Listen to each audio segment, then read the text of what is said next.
Now, one of those typical problems to finish this floor to the wall. Although the problem is the wall is not straight, it is relatively bumpy, such a jeep plastered wall. And what to do? I'm going to add one. I make the hole in the wall itself so that actually floor can go in the wall. But what is the biggest problem in this case? You have to leave 5 mm, or I don't depend on what kind of wood you use for floor, but you have to leave space around your floor in case floor expand. In case you get some water on your floor, wood is going to expand, and in case if you have no space to the wall, bad thing can happen. Wall can really get broken and destroyed of own pressure because of expanding.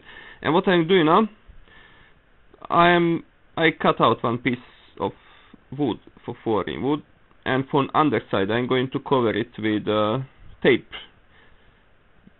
because I want to protect it for humidity and possibility to suck in moisture or water for the concrete or adhesive I'm going to pour under it.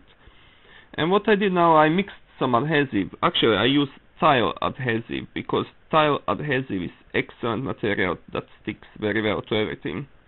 And it is excellent for tiles, but in this case it's just going to be under my tape and wood. But I'm going to nice and fine fill all hole with this tile adhesive, because I don't want to get some wind or air pouring through my floor, or maybe from outside of the house or somewhere. And where I have space, when I'm going to add even some adhesive for wood, if there's any possibility to place where I could add it, because it is actually some wood under it. And now, when I have this piece of wood with this 5 mm thick insulation thing together with tape under, I put it in, and my floor is on the place, as you can see. And now I have at least 1 cm actually behind my floor, and all holes are nice and fine filled with adhesive.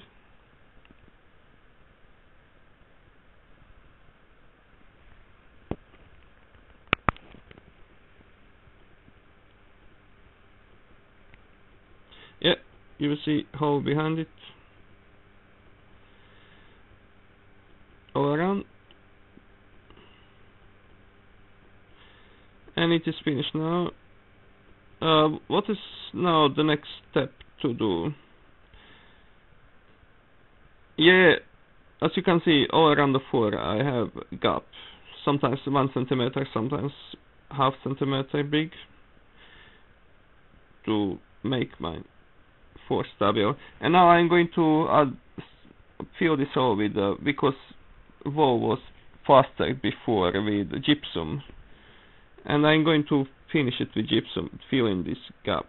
The best thing with gypsum is actually that even with gypsum you can fill any crack, any hole, and you can just fill those holes. And if you take really special care to how to do it, you are not going to see any difference. You are not going to find out actually where gap was. Also, that's the excellent thing with gypsum compared to any other material. And the next excellent thing is really that gypsum is really cheap. And if you using sponge, if you continue to wash it out like this, and after a few minutes again, and usually I do it 3 times every maybe 5 minutes, so that I get really fine surface, the same fine surface like on the wall. And I have to do this edge like now really a few times more to get it really perfect fine, so that you cannot really find where actually hole was. And after day after, you see it's not dry, otherwise you wouldn't see any difference. You cannot see any where gap was. I'm just going to remove this protection for the floor, That's it. And next thing what I'm going to do, I'm going to spray acrylic, something that's similar to silicone in. And the best thing with acrylic is it can expand, some of them can expand up to 40%. Next excellent thing is actually, it is incredibly easy to work with, and it's incredibly cheap. Usually it costs €1.50 or €2 for one tube. But it is excellent thing that you can really easy work with it. Like this. I just spray it in and wash my hands, usually with plenty of water, and make smooth end.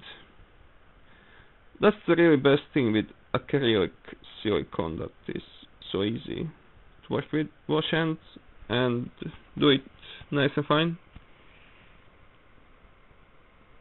I mean, it is option that works excellent. In this case, I couldn't add any piece of wood at the end because wall is really not straight, and it would be really bad to add finish this with piece of wood. Although it looks really nice if fur is going in the wall and you fill it with acrylic. And it's really important that we have gap behind your wood.